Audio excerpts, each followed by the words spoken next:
Are you a backyard or a front yard Christian? I'm going to explain what I mean by this in just a second, but I want to tell you a story about my neighbor. She lives on a corner lot, so she doesn't have a backyard or a front yard. She just has an all yard.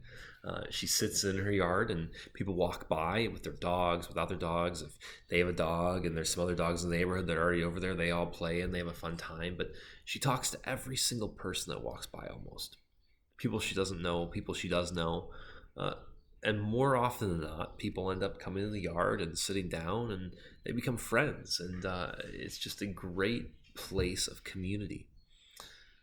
Now, why do I ask about front yard and backyard Christians? For us as people and for us as uh, Americans especially, we love our privacy. Our backyards are usually these fortresses of trees and shrubs and arborvitae and fences and lighting and everything else, umbrellas, pagoda things, whatever it is. We spend a lot of time there. But how many people walk through your backyard? Zero, unless maybe your backyard butts up against a lake path or a bike trail or something like that.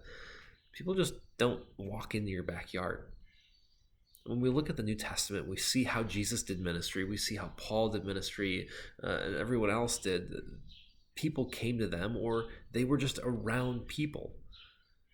And if we're in our backyard, we're not around many people. But if we're in our front yard, man, there's people that are walking by that we can have a conversation with, we can talk with. And this is something that I've been trying to figure out recently is how do I become a better front yard Christian?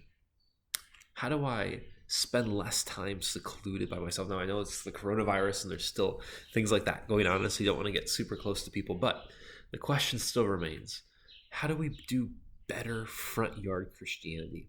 How do we live our lives more in front of people so they see there's something different about us? And how do we come into contact with our neighbors more often, with people who are walking by more often, and start up those conversations that might have some gospel conversation coming after it?